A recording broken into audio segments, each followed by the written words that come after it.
At no point in your rambling, incoherent response were you even close to anything that could be considered a rational thought. I'm doing everything I can. Now stop calling me Shirley. The center has to be at least 3 times bigger than this.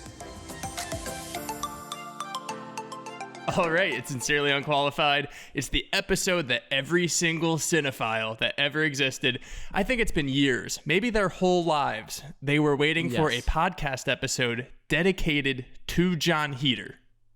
Yes, and you know what? It's your time to shine now. You got what you asked for. Everybody's been waiting since the day he came on the scene. They're like, holy shit, who's going to do the first podcast? Where has it been? Just on John Heater movies. Solely on John Heater. Forget about Scorsese movies. Forget about complete perfect pieces of art. That? Let's debate whether these are pieces of art, whether they are good or not. We saved all of our discussion for these movies just for this episode. We're going to get it live, and I will tell Winnie right now, our opinions are going to differ. But I am so disappointed in you, Kevin. We'll talk about it. We literally have not about talked about this yet, and he was keeping me on the wire about what he thought about Napoleon Dynamite, because for me, I think it's one of the most quotable movies of all time. I think it is one of my favorites. After rewatching again, I can watch it at any time. It doesn't get boring for me. I guess Kevin has a different opinion, though. Well, we'll wait to that section for this. But I know, but first we'll get into our ad read. seething. But actually, before that, if you're a fan of the show, everyone, we won't even say why. Just tell Winnie congratulations. If you see us post on Insta, TikTok, go over, tell him. Email us at sincerelyunqualified@gmail.com. And while you're at it, if you're a fan, please leave a review if you haven't yet. 5 stars would be awesome. Unless you hate us, then go for another one. I don't know. Then you could do whatever you want. But you know what? We really Especially appreciate the 5s. If you do listen on Apple Podcasts, if you could write one out quick, that'd be awesome. We love those. We recently hit the charts, so we want to stay there, and that would really help us out. If you could subscribe to all your friends, that'd be great. But before we get into this episode, we just need to let you guys know, we mentioned last week that Father's Day is around the corner. Not quite, but you got to get out ahead of it, because you don't want to be stuck last minute. Get them a bogus gift.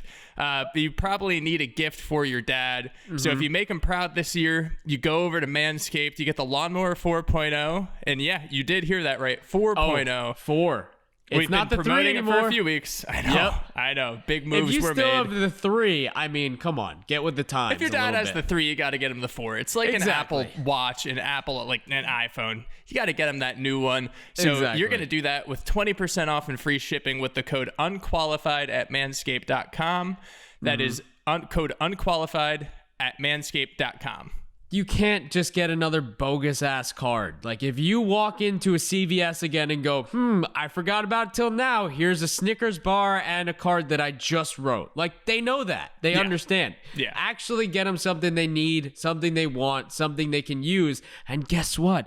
If your dad's one of those people with nose and ear hair, you can take care of that problem. You know how many times a waitress, when he takes his mask off now, is probably staring at that nose hair or that ear hair? It's not something we want to see. Look, and it's sometimes we struggle. Maybe you're 23. Maybe you live with a fiance and record these in your living room, and you have ear or nose. Well, not ear hair, nose hair. Who could that be? I wonder.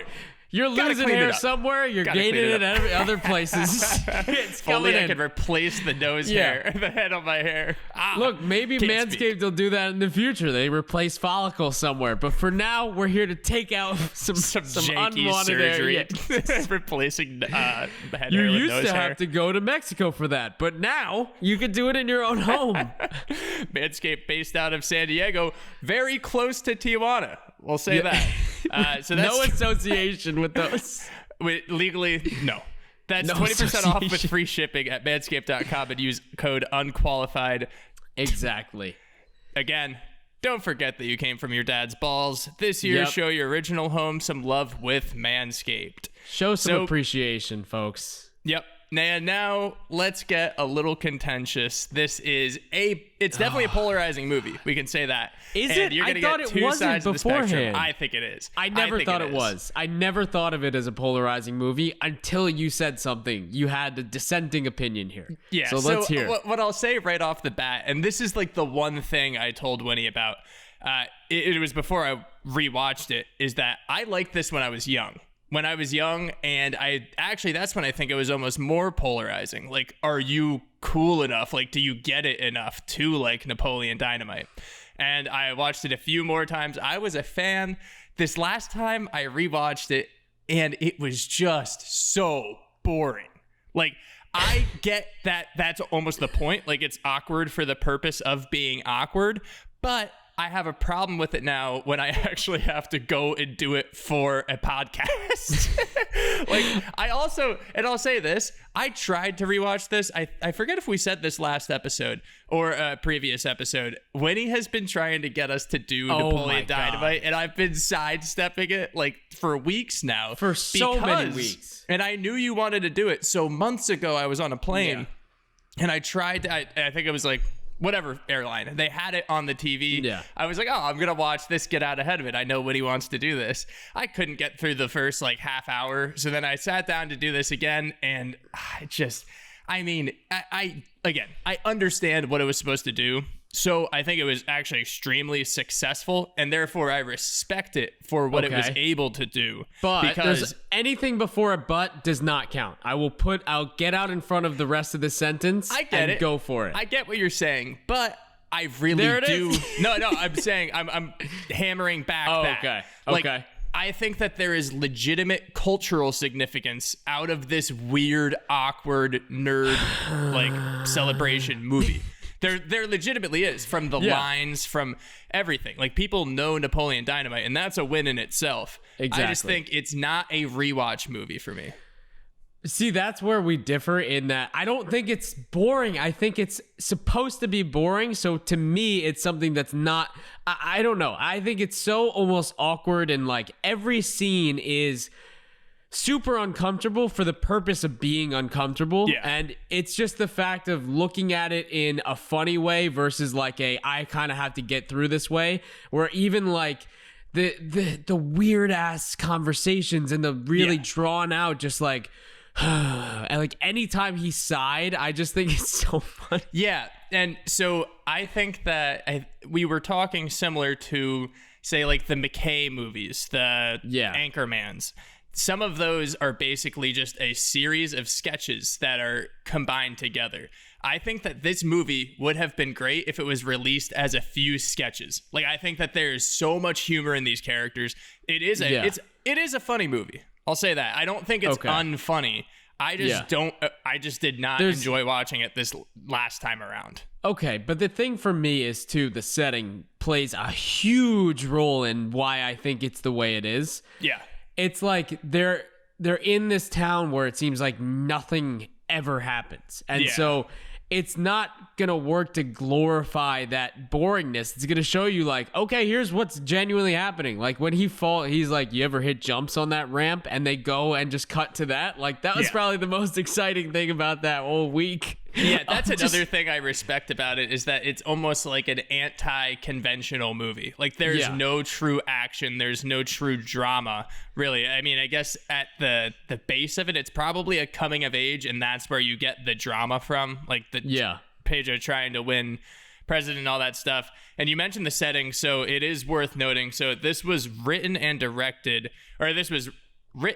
by Jared and Jerusha Hess, who are a husband-wife duo with writing, and it was directed by Jared Hess. So they were born, Jerusha was born in Omaha, Jared was born in Glendale, Arizona. Then they ended up, Jared went through his life moving. He ended up at Preston, Idaho, which is where this movie takes place, Preston High. He actually went to Preston High. And then after high school, they all go to BYU, where they meet the producer. Like, so this actually started as a class assignment.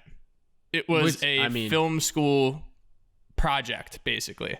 Which is really cool because it's one of those, like, I feel like there's a lot of projects and things in film school that don't come to fruition, or nothing really comes to light, where we're making this little project, that's what it's going to be, and that's the end of the day. You know, like you make these little projects, but for this to then turn into the cult classic that it is, and just, you know, obviously it's polarizing from, you know, the two people on this podcast and seeing the difference in like the thought process behind it. Cause I feel like everyone's seen this movie at least once. It's how you go about looking at it. It's almost like a rite of passage to see it and then think what like come out of it, however you think of it. Exactly. Yeah. Yeah. And that's why I think the project is so crazy, that it was a film school project, because like I said, there is cultural. I mean, granted, we do a podcast on comedy movies, so we've done a lot already. But the fact that a college project is being talked about 17 years later in a podcast is pretty insane. And we're talking about it because everyone knows it. Everyone talked about it. Everyone has an opinion on this movie. So that's a win in itself. Can you imagine one of your college projects like being a topic of conversation across the U.S.? I don't even know what my college projects were. Neither do I. Like, okay, I did that? Because I had to take film classes at school because, you know, I was in that major that some people called maybe easier than some engineering majors, which, you know, I took to heart. So I had some video projects that I had to make on my own, and they were so fucking bad. Oh, I'm sure. That I can't even imagine. Like, I look back at them now, I still have them saved. They will never see the light of day again. They will never, like, I almost want to delete them just so I can forget about them. I have a few things like with high school like that, No, honestly, I feel like the one project that I can think of, especially relating to movies, so one of my gen eds that I took like senior year, it was just, I have to do one of these. It was music in movies, basically, was the class. So Kevin's Music Corner. Kevin's Music Corner. That's where it was born. That's why I actually know a little bit about sound, but I also didn't learn anything the whole semester because it was one of those all 9 ones. So I just figured out a way to get decent grades like the day before the assignments were due. But at the end, we had to write basically a paper breaking down a scene using music. So I got to do Guardians of the Galaxy 2, where Kurt Russell and they're doing forget what song, honestly. Oh, The Chain. One? Okay. Yeah. I mean, Guardians of the Galaxy, that alone has its own incredible soundtrack. But this movie's soundtrack, I don't know if you want to touch on it, but it fits perfectly because it's so awkward. Oh, the white stripes in the beginning is like perfect. It sets the tone so well in terms of that vibe.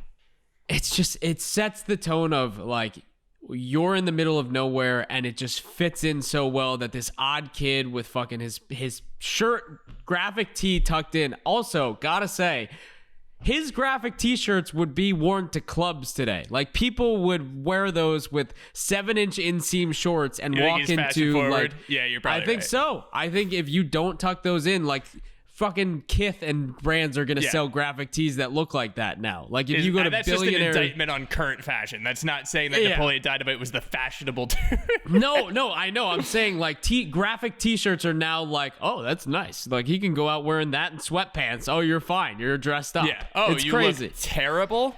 Good. That means you're fashionable. Wait, an oversized t-shirt and shorts? You look incredible, dude. Do you want to go out and on the town? I am wearing. I do that too. Andrew Schultz's, I'm literally doing the same thing. I'm wearing Andrew Schultz's thing. He knows a thing or two about a thing or two. So this is a Grateful Dead shirt. So we're gonna whatever.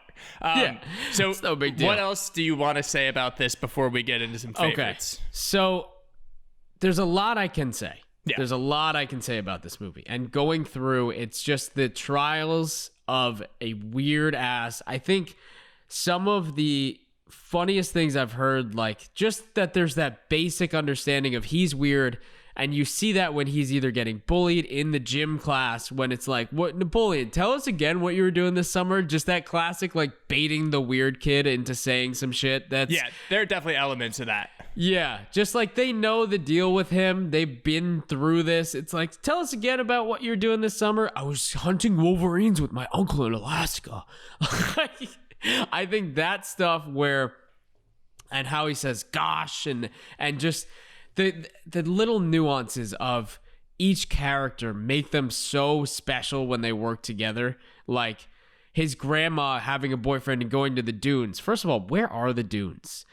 And Idaho. like, okay, so because we haven't run through the characters, I'll run through the characters right now and just say, to me, what makes them stand out. Because John Heder is the best weird kid I've ever seen in a movie, no matter what. You can't say otherwise. He is the perfect embodiment of that socially awkward, but at the same time, like, I don't know. It's just that it's such a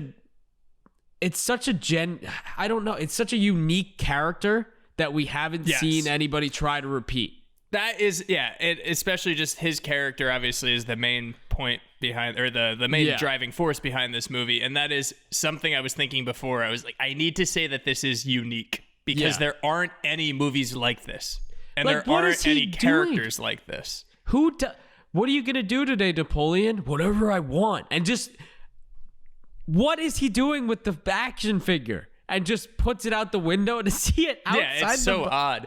Also, I just saying that, by the way, if anyone's listening and they actually do think that a movie is similar to this, let us know, because seriously. I could not think of one. Like, I think some get close, but in terms of if you like this, you might also like Napoleon Dynamite is like just a complete shit show. I think I saw Bridge to Terabithia or whatever that movie is. Like, excuse me? I don't think that's similar at all. We will not take any Bridge to Terabithia slander on this podcast. No, but Kevin. I'm saying, how is that similar at all? Because he went to the Natural History Museum and she died that day, Kevin. I've never seen it. She died that day. She was like the biggest thing. I don't know. I grew up, that movie made me depressed for like 3 weeks when I felt like I was best friends with her, and then she died. When he listened to a lot of Fall Out Boy after he watched that movie. That was full on angst. Like, I was like, why did she have to go without him? But I've never seen that movie. She didn't have to cross the river. There was a flood that day. Yeah, she drowned. Sorry, it came out 15 years ago. But Keep pushing through this cast, We'll go through. I think that there's nobody like Napoleon Dynamite, and there should never be another person or character like Tina Eat the Food. Obviously, it's fucking been in the zeitgeist forever, but it's there for a reason. And like we said with other things in this podcast, like, things get known for a reason, and he's a character that's there for a reason. So John Grease plays Uncle Rico, who is, I think, the second most quotable charter in this movie. Absolutely. I mean, just throwing a football quarter mile is something that is, like, I say it probably once a day. Like, you see those mountains? When he has a lot of personality outside the podcast, everyone. No, I'm just saying, like, it's so funny. I was with a kid the other day, like, we were golfing, and we were just saying, like, see those mountains? 82, I can throw a football a quarter mile over those mountains. It is a very quoted it's person. So good. It's a great character. Because he's so stuck in the past, and he's like, and then there's one line where he's even like, oh, if coach put me in the fourth quarter. It's like, dude, you weren't even playing. He said it like multiple times. That was obviously his thing, was that he's stuck in the past trying to be this awesome guy. Girlfriend broke up with him because she said I'm stuck in 82, so I dumped her ass. What? It's probably a mentally healthy person. You ever find on the internet anything about a time machine, time travel? What do you mean, dude? Just get over it. Yeah. Even his dress. Aaron Rule is Kip, who I think incredible. Like, just the character transformation throughout is, you could say things are getting pretty serious. You don't get different than like Kip becoming who he is at the end when he drops the Fonda at the bus versus who he starts. And we all thought he was going to be a cage fighter. Yeah, that's a great switch. Can you pull me into town? Like, just they're on a bike on rollerblades getting pulled to the judo studio for Rex Kwon Do. I mean, that whole sequence for me was unbelievable. Very environmentally friendly. Exactly. So Efren Ramirez played Pedro. Vote for Pedro. Those shirts are sold, probably one of the most sold shirts of all time. Probably. I bet, yeah. Right? Like, probably one. Those are shirts where you see people pressing shirts at the mall that they know they're going to sell out of. Yeah. Like, they're going to run out of ink. It's like the Bible. It's just always going to lead book sales. Vote for Pedro shirts are always going to lead shirt sales. And that's one of the reasons I think this movie is still living on today. number one is because of like its impact and like kind of its polarity and things, like everybody's seen it, but also because when you see a Vote for Pedro shirt, you either have to explain to somebody what it means or you know what it means. You're like, Napoleon Dynamite. Like there's always one when you go out and see. I think everyone knows what it means, honestly. Yeah. And I think everyone's down with it. Which is insane. But that's an insane in itself. Like seeing anybody anywhere could see a Vote for Pedro shirt and they're like, yep, I know what it is. That's insane. That and like the Batman logo are things where you see it and everyone knows what it is. It's so funny because we're playing. I just compared it to the damn Bible. Yeah, and you just said Batman. But the funny thing is, it's not that far off. Like, I mean, it's in terms of recognizability. It's honestly up there. And up there, everyone, calm down if you're getting mad when we're saying things. There's not a Vote for Pedro shirt in every hotel like dresser, okay? It's not on the Bible level yet, but it might get there. I said similar to how the Bible is on the top of book lists. Vote for Pedro shirts are up there, and they're never going to go away. Every hotel that Kevin stays at has a Vote for Pedro shirt in the closet hanging already. Just a portrait of Efren Ramirez above the bed. It's a full-size poster. It's in there. I stay at some weird hotels. Tina Majorino is Deb, who is one of the weirdest people I've ever seen portrayed in film alongside Napoleon. Mm-hmm. One of the funniest things to me was when he went up to her and she's like, are you drinking 1% because you think you're fat? Like, you don't have to. And then she's eating the sandwich. And there's always that one little piece of sandwich either on her top lip or like on her chin. And that was just like I'm probably very purposeful, but it's like, how do you, it's so weird. It's just kind of gross, but at the same time, just like, how are you so unaware? Yeah. We have a fact about her character in Exclusive. So keep listening and you'll hear about that then. Chandrella Avery was LaFonda. Incredible character. Yeah. Like, didn't believe she was real for half of it. And then she shows up and you're like, oh my God, this is happening. Incredible, and just transforms the shit out of Kip. Then her cousin has that song. Obviously, that's the Final Dance. Final Dance also probably one of the most like repeated. It was even in like movies like Lone Survivor. It's been in it's been in other movies. Yeah. It's so prolific that dance is done in other forms of media. Yeah, the cultural significance is crazy. Yeah. Also, about that dance, Inexclusive exclusives. Be here for it. And exclusive. Deirdre Bader is Rex, who, what more can you say about Rex Kwon Do? You don't need to. It's just the best. True or false? $300 for 8 weeks. True or false? Yeah. I had a pair of the Rex Kwon Do pants. You definitely did. I did, but I didn't buy them. They were like an acquaintance of mine in high school, and he let me borrow them, and I just ended up not giving them back. I don't know why. I think that's a good call. Like, it's just something I've done, and it was one of those things. At a certain point, it was months later, I saw that I still had the Rex Kwon Do pants in my closet, and I was like, I'm probably just not going to bring this up. Like, How often were you saying, like, imagine getting around? Nobody wants a roundhouse kick when I'm wearing these babies. You know what? I actually never even did the impression. Like, I never... Really? It never was a Rex Kwon Do thing. It was just to have the pants. It was like senior year of high school to go on, like, football games, like, Similar to other things we've talked about, did you just go around doing, like, a 1940s accent when you were wearing those? You were like, I'll roundhouse kick you, Mary. Because that's our stock accent. That's the only thing that we can do. I'll roundhouse kick you, see? It's like, have you ever seen it's a new the country, movie? See? It's the United States of America. Mary, the bank's bankrupt. See? I'll roundhouse kick the people. Get them out of here. America. Oh, no. That would have been so good. America. You want to go on to favorites here? Yeah, let's do it. Let us run through them. Okay, so what's your final consensus? Like, would you recommend somebody's coming in blind? Somebody's like never seen the movie. Yes. They don't know. Would you recommend watching? You need to, because if somehow you miss this, you need to see what everyone's talking about. Okay. Just final consensus. The cultural significance and legitimately is so impressive what they were able to do in terms of an anti-plot kind of deal. Very unconventional, unreal, acting unreal.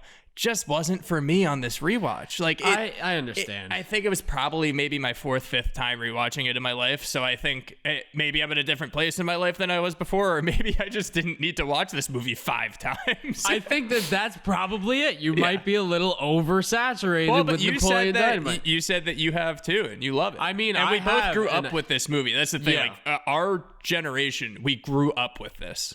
Yeah, like the other movie we've done, I've seen multiple times too, and I don't mind like it's another turn your mind off. Like, just go watch it. It's like hilarious, dumb humor, but we'll get there. Yeah.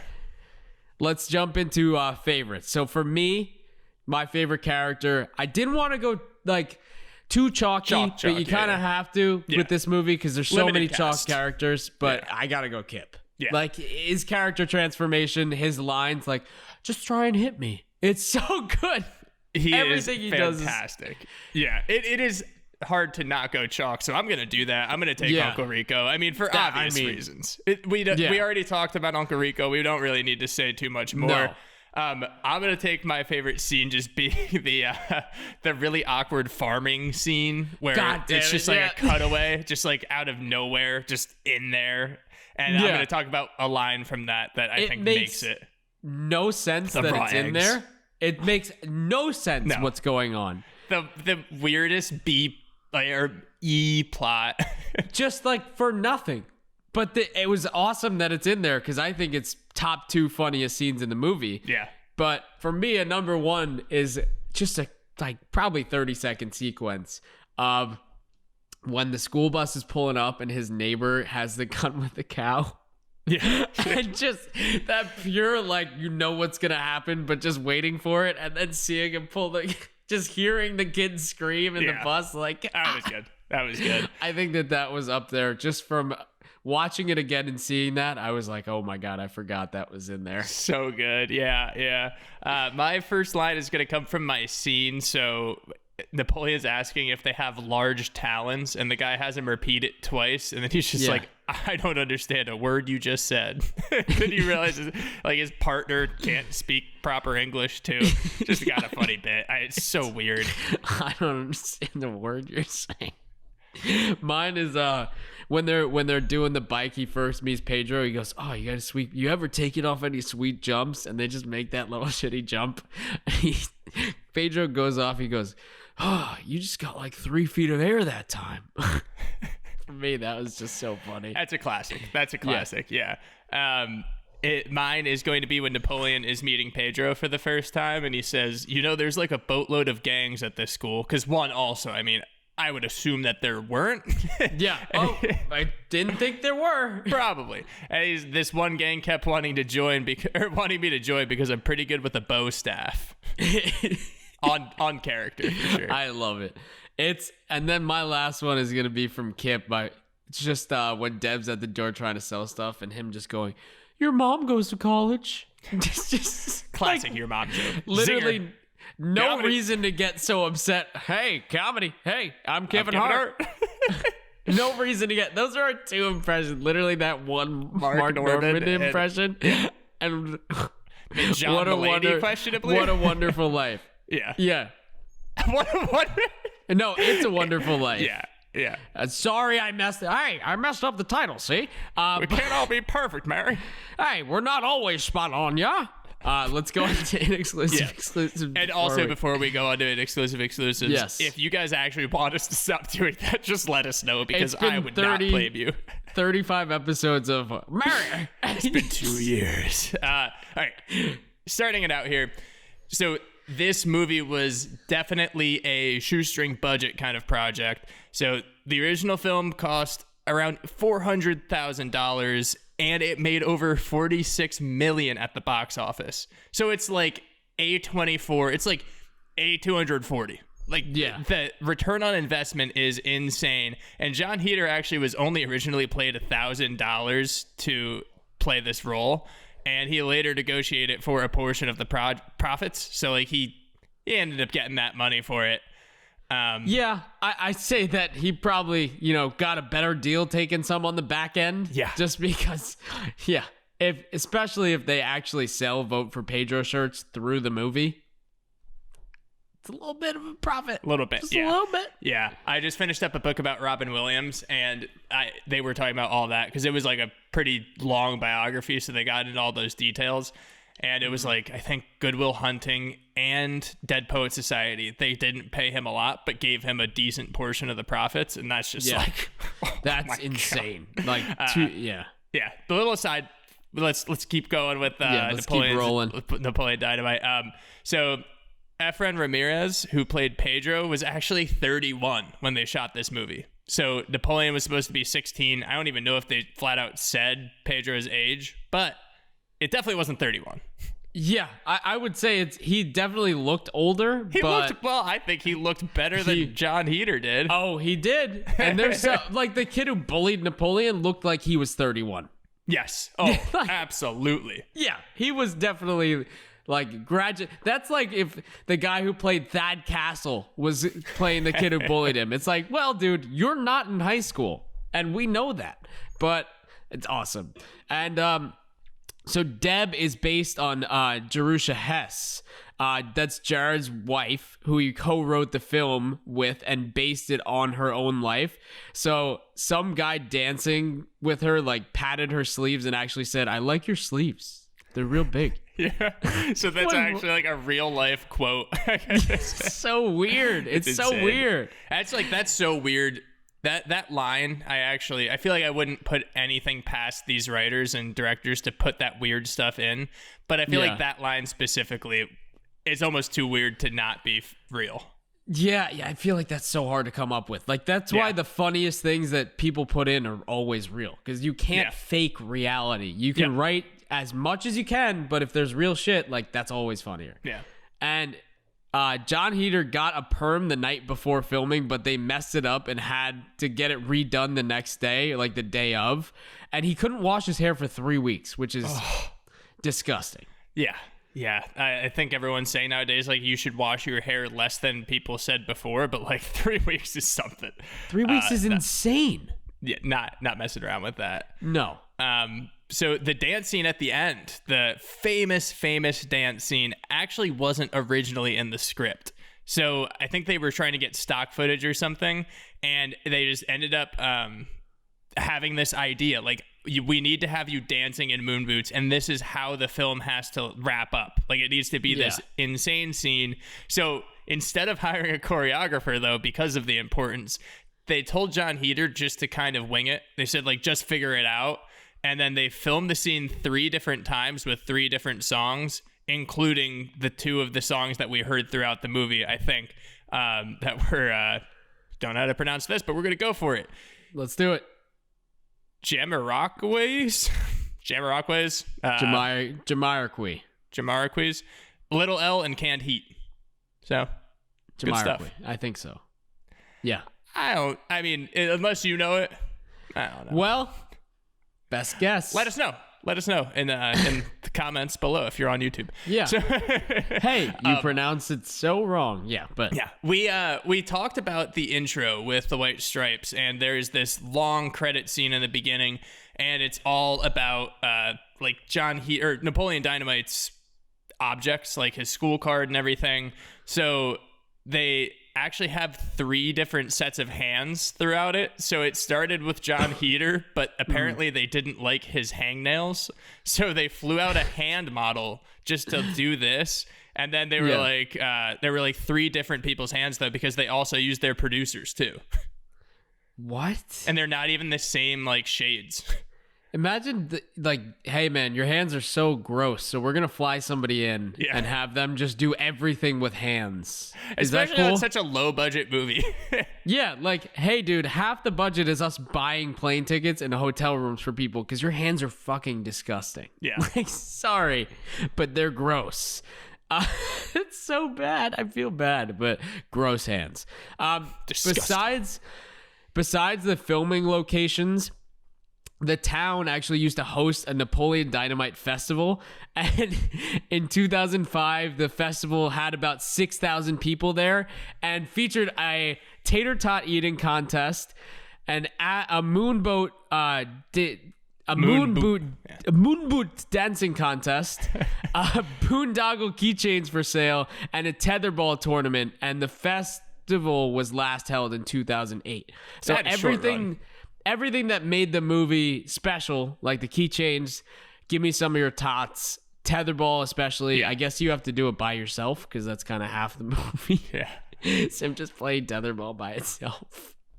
But after that, in 2012, Fox aired 6 episodes of Napoleon Dynamite, the animated series, before they canceled it, which is probably a good call because you can't really recreate anything like this. Yeah. I think people were asking John Heder at some point, like, what are we going to get a sequel because it's such a cult classic? And he was like, oh, that animated series is it. So we're done.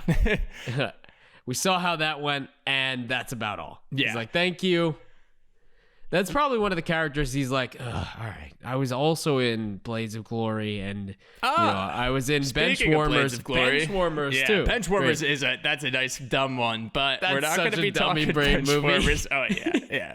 Not talking that movie today, but we are going to be doing another John Heder movie. We're going Blades of Glory. So I'll start us out here and just talk tomato score with director and all that, and I'll give my take. So it actually got a 70-68, so 70 critic, 68 audience, compared to a 72-74 of Napoleon Dynamite. It was directed by Will Speck and Josh Gordon, who also directed Office Christmas Party, which I think is very slept on, especially because I looked at their Rotten Tomatoes score. It's even worse than this. I think that this movie, in terms of comedy, in terms of what made me laugh, wipes the floor with Napoleon Dynamite. Wipes the floor, Winnie. This movie is hilarious. I know it is, but it doesn't wipe the movie. Floor with it. It's so different. It's so called different. Dramatic effect. No, definitely. Wipes the floor is an exaggeration like no other, because I disagree. I think that, if there's other movies that definitely wipe the floor with it, I wouldn't say this one blows it out of the water. I would say there's definitely some things, like you obviously have some incredible actors in this. Will Ferrell, fucking Will Arnett, Amy Poehler, like Jenna Fisher, Nick Swardson, Rob Corddry. I know. Rob Corddry was like a smaller part too, and it's just crazy going through and you're seeing like, oh my gosh, everybody's in this movie. It's one of those classic, one of those classic mid-2000s movies where literally everybody's in it and they just stack the cast and they go, here's the script, make it work. Yeah. Like, there's so many of those movies where it was such a golden age where they're like, here's a script about ice skating. Here's a script about like coaching a little league soccer team. Here's a script about being 35 and playing in a little league game.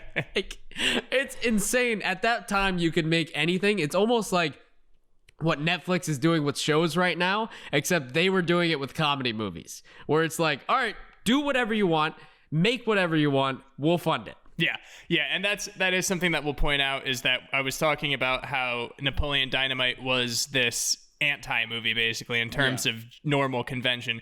This is very different. Like, I think we're almost comparing apples to oranges here, but in terms of the fact that they're both comedies, in terms of what I liked, this made me laugh so much more. Also, we were talking cast, so like, let's just get some other huge hitters in there, because we had William Fichtner in as Darren, like his dad, the dad that he adopted.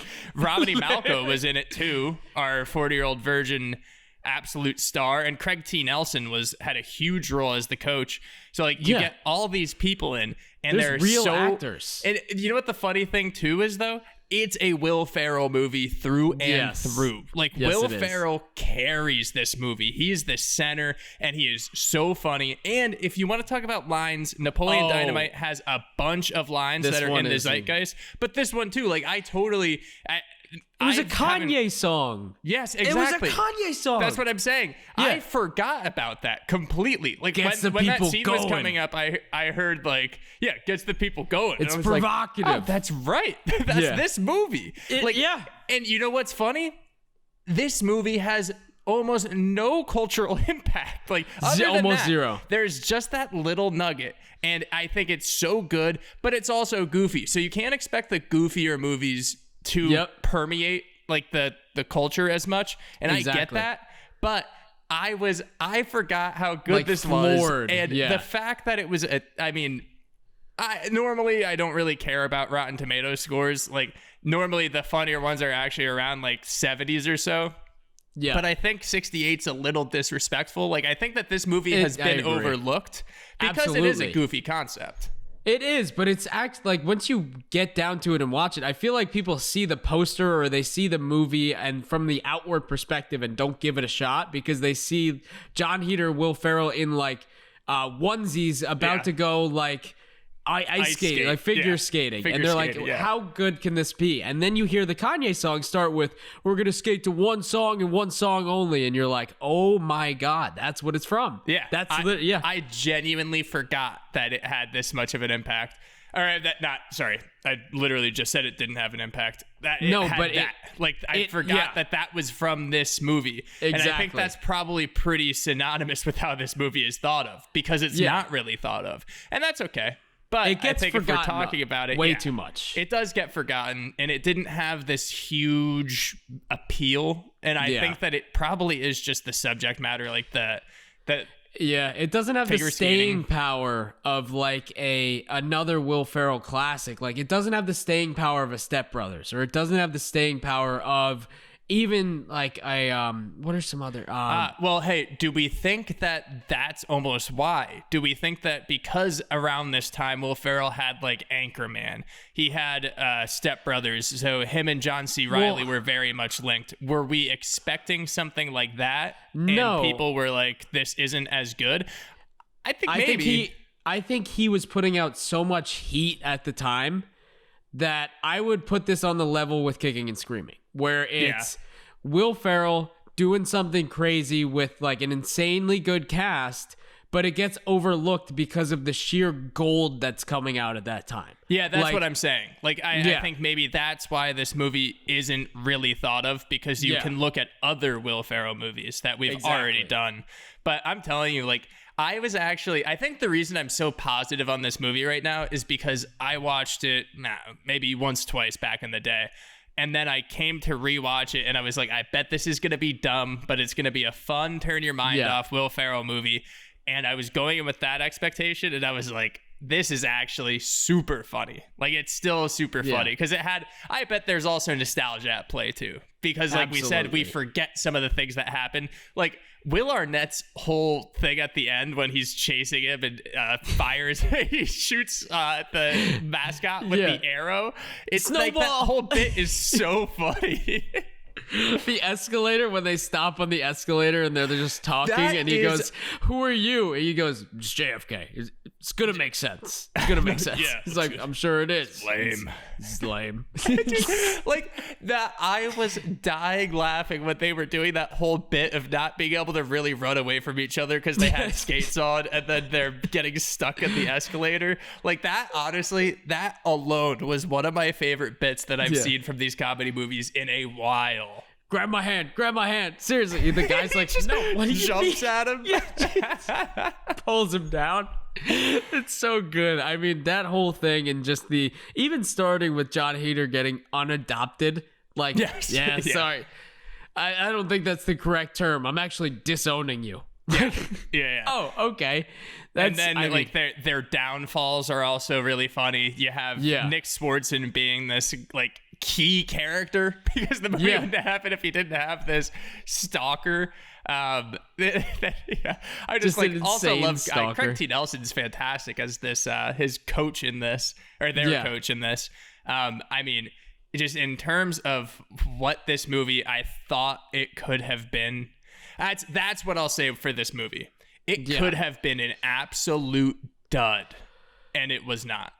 It could have been, and you had the cast that exceeded expectations. Like, well, actually, you know what? I shouldn't say that because you do have the cast, and it is a Will Ferrell movie, so you do expect a certain level. Just when Will Ferrell's in a movie, he brings it up a certain amount.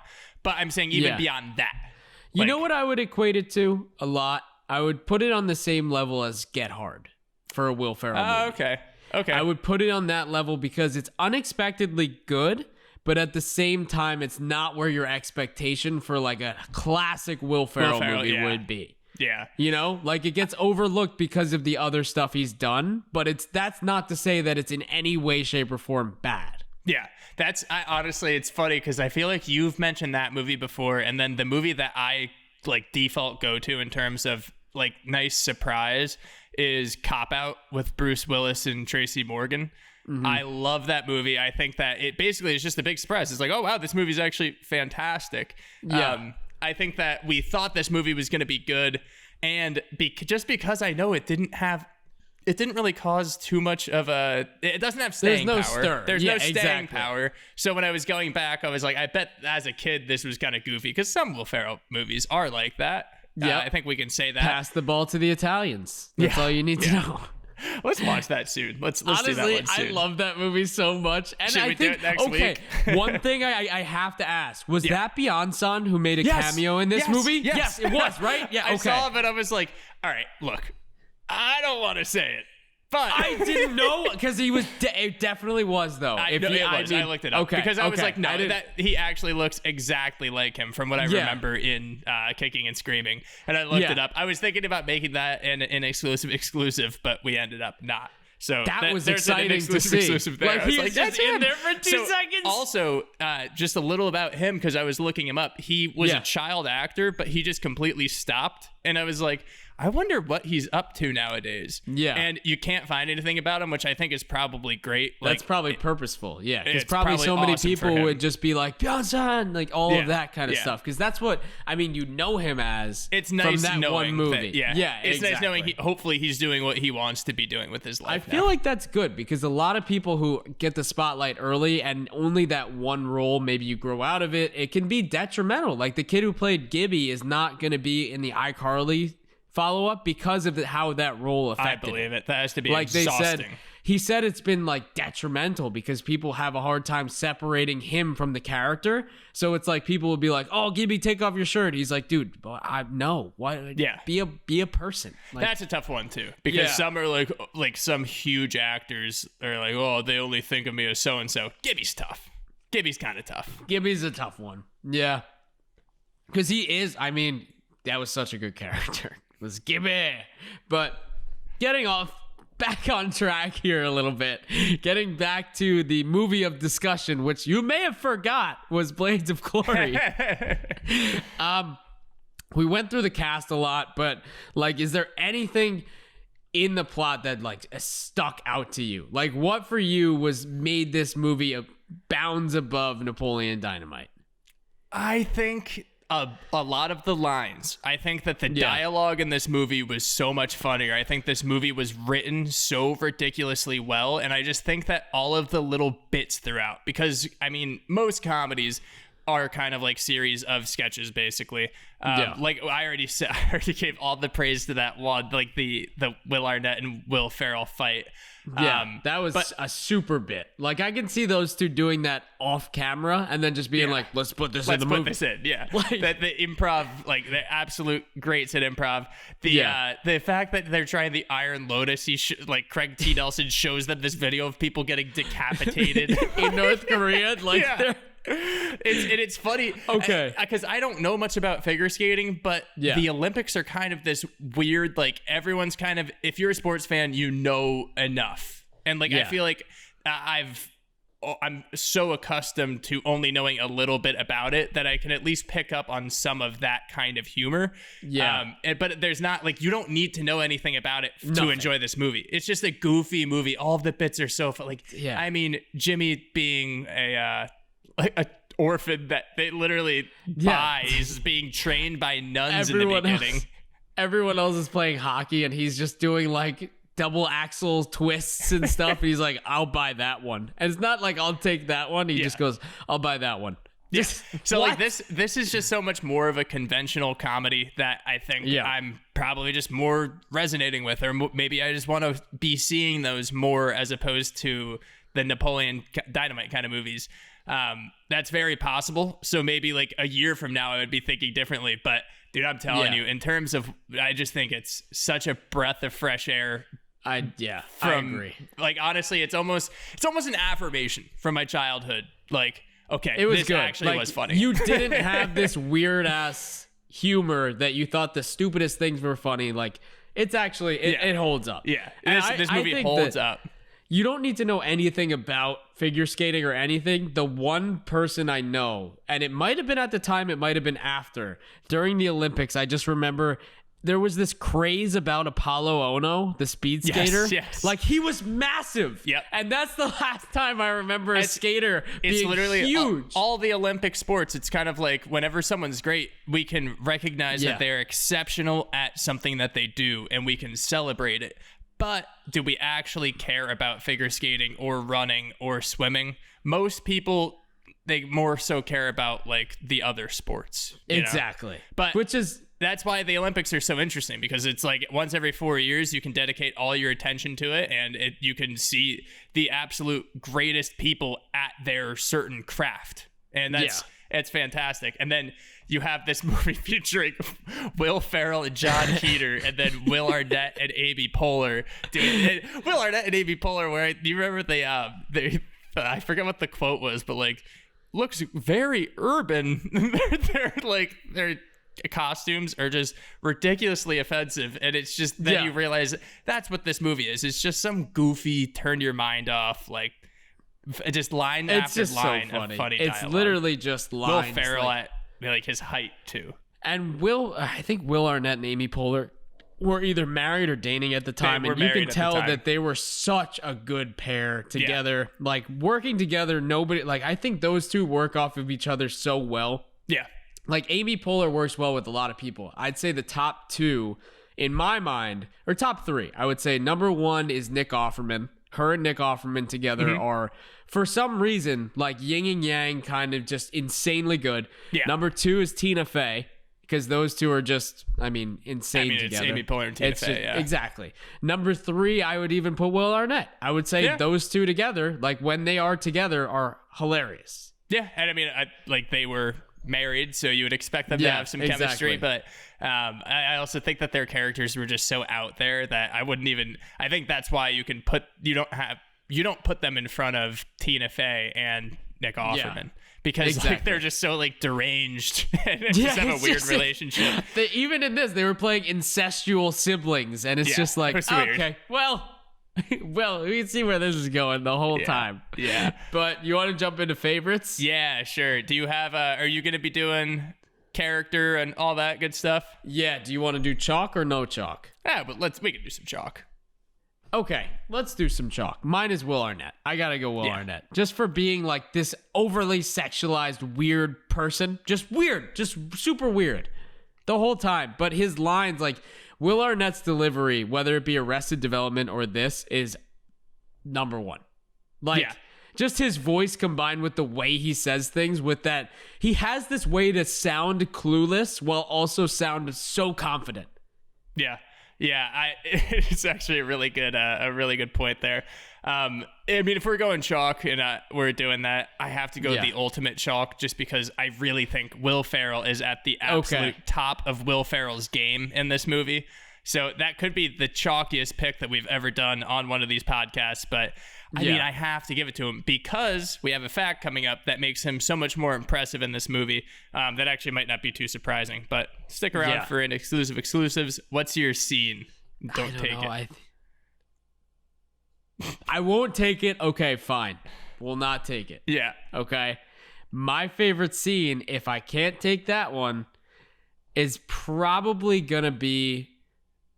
that's so tough. You go first, because I know what you're gonna say. So I have to take that whole bit that we already talked about. Yes, I know. We don't need to touch on it more, but that Will Ferrell, Will Arnett chase scene is just so funny to me. Like, I enjoyed it so much. I don't know. For me, I'm gonna go with. You're gonna go decapitation. I was gonna go either decapitation. If there's one thing I know about Woody, he likes himself a good decapitation. I didn't want to say it, but I think that video was so funny. And I remember it being baked beans for some reason that come out of her head when I was young. Yeah. I don't think it was, but I also still think it was. Like, I think you're thinking of another movie, because you said that. Yeah. And I thought the same thing. I was like, oh, I guess that was a thing. No, it wasn't in this movie, but Okay, but I know, but for some reason I was so confident that like her head gets chopped off and there's just baked beans on the ice. No, that's a bit in some movie that I remember. Yeah, I know. It might have been like one of those movie 43 type shits or something like that. Yeah. But that's them showing the Iron Lotus to them in that video and the story behind like I went to North Korea, of course, and they're both just like, of course, you went to North Korea. That was really good for me. I think, okay. So you want to go lines now? Yeah, sure. Okay. I think I'll start it off with, I'm going to go with, obviously, I'm going to go with Will Arnett as my first one, who said he was baiting Jenna Fisher and just saying something about their parents. And he said, Mom and Dad, remember how they used to be alive? They're trying to make her feel bad. Will Arnett's just incapable of being like nuanced about it. It's so good. It's so good. Mine's from Will Ferrell. He's talking to John Heder. He says, "I see you still look like a 15-year-old girl, but not hot."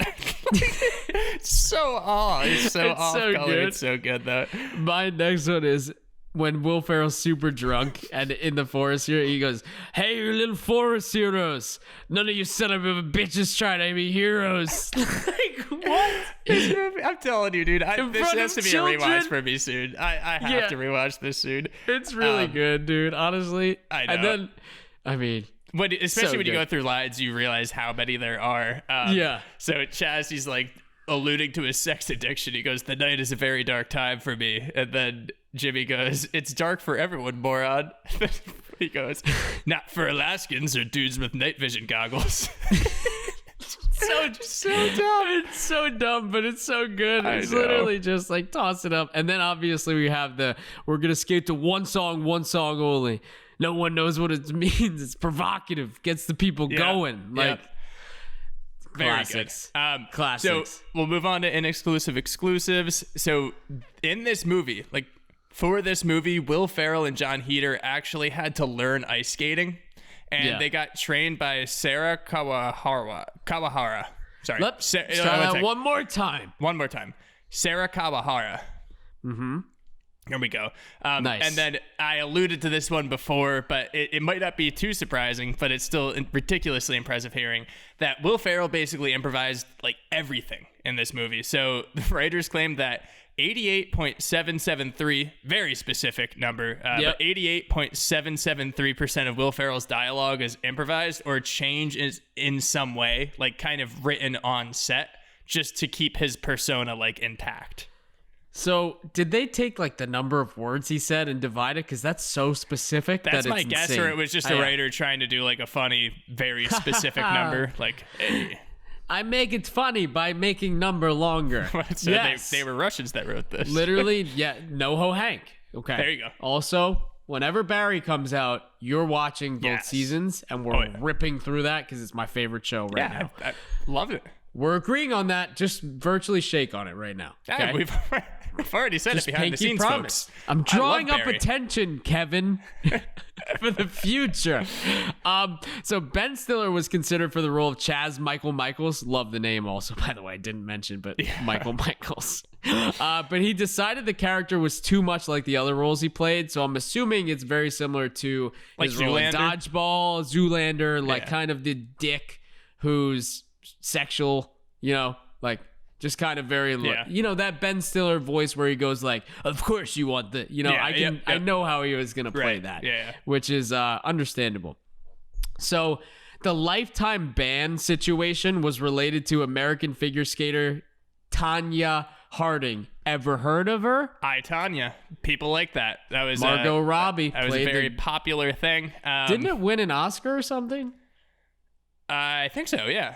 Yeah, Movie something guys. like that. Film guys. Guys. The Oscars, you say? Yeah. Okay, we'll say one thing about the Oscars. One note. It's a crime that musical and comedy are still in the same category. It's a crime. It's just the classic, like comedies don't get the respect, which a lot of people who are in the business and write them say that comedies are actually harder to write and make than dramas. We won't get into the Oscars. That's why we don't know about Oscars, because we're not Oscars people. Yeah, we're not Oscars guys, but we can pretend to be. Speaking of Tanya Harding, Stroud and Fairchild, so Will Arnett and Amy Poehler, their whole bit trying to injure Chaz and lock up Jimmy, it was actually inspired by Tanya Harding's attack on Nancy Kerrigan, which is kind of what that whole movie's about. That's like the interesting draw there. Nancy Kerrigan? Oh, okay. What did I say? You said Nancy. Nancy Kerrigan. So Nancy Kerrigan. See, branching out. It's not 1940s. Yeah, there we go. I did. I'll tell you about something later. Okay. In the movie, we see that Chaz was injured while skating, but it was actually John Heater that got injured in real life. So when they were training, John Heater broke his ankle. That sucks. That would, probably set them back. I mean, look, for you to be ice skating on a movie set and doing take after take after take of like, even if you're not doing majority of the stunts, there's so much danger involved. Yeah. Like, especially if you don't have any experience, you could train all you want, but it's still like, I'm sure. I would suck. Acting on skates it seems pretty intense, honestly. Yeah. Also, it is funny. Like I like to think of it as a little bit that in the beginning when they're first showing them, it's so clearly not them doing like the really intense moves, and then the camera will just like go close up on like Will Ferrell doing a little thing, and then all of a sudden it's just like someone who doesn't really look like Will Ferrell, but he's wearing the outfit doing like a triple axel. Outfit. Yeah. Like, those were really impressive for the stunt people, though. Gotta say. I mean, I'm sure they were professional figure skaters doing it. Yeah. So John Heater spent 2 years in Japan as a Mormon missionary and learned to speak Japanese fluently. So he showcased this during the press conference where he responded flawlessly to a reporter's question posed in Japanese, which is, I mean, impressive. He's very versatile. He can go from Napoleon to this character to benchwarmers to speaking fluent Japanese. To speaking fluent. It's okay because Winnie can't speak fluent in America right now. Yeah, I can't speak fluent British. You say English, yeah? Oh, no. So the Iron Lotus was a move actually making fun of the movie The Cutting Edge. So in The Cutting Edge, Kate Mosley's coach, who is Anton Pamchenko, introduces this move when in reality, it's impossible to perform. Yeah. Like, I mean, looking back on it, I guess it makes sense that they already had the Iron Lotus was a thing. Yeah. I mean, it makes sense. It seems pretty impossible from my understanding of tossing a man in the air and then just almost cutting his head off. Yeah, I also like the Philip Snorelko artist rendition of. Oh, you know who has a tighter shave than that? Manscaped. Cut out the Philip Snorelko. We didn't say that. We didn't say shit. No one probably heard that. Okay, so actually, you know what? This week in comedy, nothing really important happened. Yeah. But something, I mean, we've been talking about SNL ever since Elon came back, and they just had their season finale. I know what you're going to say, I think. What? Oh, were you going to say where the Michael Che and Colin write the jokes for each other? I just saw that today. Well, and first it's of all, unbelievable. I love that I will give Weekend Update a watch every single time I come across it, because it's always, I like that stuff, and I also think that Colin Jost and Michael Che are like fantastic. Yes, we could talk about that, because whenever they write jokes for each other, it is so funny. It's so incredible because you can see their faces reading it for the first time, and Michael Che always writes like these racy jokes for Colin, and Colin can't just really horribly racist. do shit about them. Like, he tries to on the other side say something about, like, this week he said something about him being bad at sex or something. No, he said the police arrested a man for public urination outside of a gas station, and the Michael Che saying this. He's like, I just want to take this moment because I don't think any other African American has used their platform to say this, but all cops are doing everything they can. Yeah, I love everybody. Matter. Blue lives matter. Especially because like Michael Che is notorious, but honestly, most people kind of rightfully so for being against that. So it's kind of funny just making making one of your best friends say ridiculous stuff on air at such a platform, and everyone can just laugh at it. That's what's this even the comedy thing's all about. the crowd knew Colin wrote it, and they were kind of even like, "Oh God," he's like, "Come on," like he's making me say this shit. It's so funny. Like I've said it on the podcast before, but like the tension release, like the formula of comedy, because whenever they even say, "Oh, we're doing we write each other jokes thing again," you're like, "Oh, here we go." So as they're going on, you're like guessing what the punchline is going to be, and they're always fantastic because these two are just ridiculously good writers. It seems insane. like one of the most genuine forms of comedy that we've seen from SNL in the last few years. Honestly. Because they have that free reign finally to say things, because it's almost like when you're using that and writing it for somebody else, you can go so much farther, because it's not like you're expressing an opinion. Yeah. You're asking them to say things that are the antithesis of basically what they would be saying. And with that understanding, you can go so much farther and get away with it. Yeah, and actually, you know what? Something else I realized, and we won't get into politics at all here, but I think the reason that I kind of said that I'm not too on board with SNL anymore is because one side seemed to get all of the jokes. And I don't think that that's like suitable to do true comedy. Like I think that both sides need to, because there's ridiculousness on both sides. So I heard a Biden joke, and there, like, it seemed like we were kind of going back to more of a whole, well-rounded type deal. And then, so I agree. And something worth noting is that they started out with all of the older castmates on stage. Like, so I guess an SNL contract is normally 7 years, and most of the people on the cast are actually past that. I mean, Kenan Thompson's on year 18, but Kenan Thompson's Kenan Thompson. He's hilarious. Yeah. So I think that people are wondering if there's going to be an exodus, and I'm wondering, is that good or bad for SNL right now? Good. Yeah. I think there needs to be new faces. I think that is Cecily Strong? Like, she's been there for a very long time. Cecily Strong's one of them. Kate McKinnon's another. Kate McKinnon's been there forever. Like, it would be good to see them, because they're strong enough. Like Kate McKinnon especially. I think. McKinnon's hilarious. And Pete Davidson, like, they're strong enough to now go out and flourish on their own. Like, SNL should be, that Red Bull contest where it's you create your own airplane and you run and you see how far you can float on your own after you run. Yeah. Like off the jumping thing.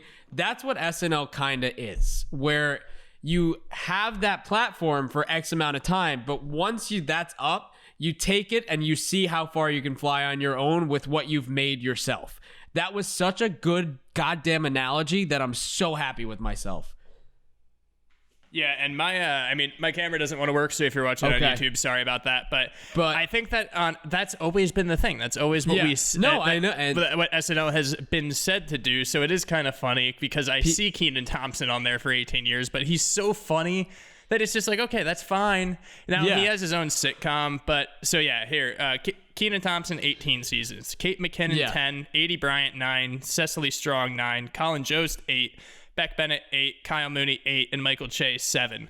And those are all past like the 7-year mark. So I mean, there's a possibility we're gonna get. I think Colin Jost is more likely to leave. I think Michael Che said he's most likely going to stay. But there's a chance we're gonna get some major players leaving, and it seems like they kind of want to take. Honestly, let's say it flat out, right? That they poked a ton of fun at Trump. I think they're left leaning. So now that Biden's in office, maybe they start going with a more well-rounded approach. Yeah. And I think that that's fantastic for the show. It's just weird because every single time you see all these huge people leave, you're like, oh, I don't know. How are we going to get back? Like, how is this show going to be great again? Nice one.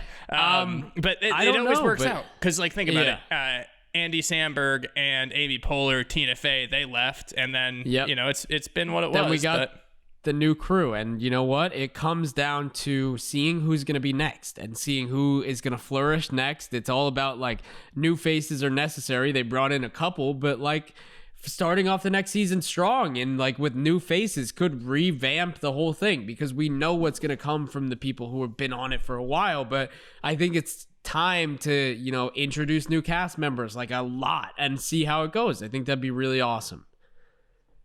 Yeah, no, I absolutely agree. I think that it'll be interesting seeing, because some of the cast members, I already think are great. I really like Chris Redd. I've seen him in a few, just because we've mainly just been watching these as for the podcast, I guess. Yeah. And everything I've seen from him, I'm really impressed with. And then there's a lot of other people. Like, all of these people are the best at, or they should be, like, the best in the game, basically. So they're the best at what they've been doing. Yeah. Let's see what we end up getting. I mean, I'm excited to figure it out. Yeah. No, me too. Let's see. Oh, there I am. There he is. Whoa. I'm back. There we go. Again, if you're listening, not watching, go to our YouTube. Let us know what you think in the comments. Give us a like, subscribe, do all that good stuff. And if you're on Apple Podcasts, if you could leave us a review, if you could write some nice stuff or write some mean stuff, that would hurt our feelings, but maybe it'll keep us on the charts. Yeah. Keep us humble, but also boost our ratings. Oh, yeah. So we did mention kicking and screaming this episode that we said we need to do. We're not sure if we're going to do it. I have a feeling we're probably going to talk about it, and that might come up in our possibility of shows we're going to do. Okay. But we'll figure it out. We'll get there. We'll figure out what's happening next week, and we may figure it out during midweek and see how the deal is. But, we'll see. As always, let us know what you want to see. Let us know if there's a movie you think we need to do, and we'll do it. Until then, I'm Kevin. I'm Winnie. We'll see you at the next episode. It's provocative. There you go.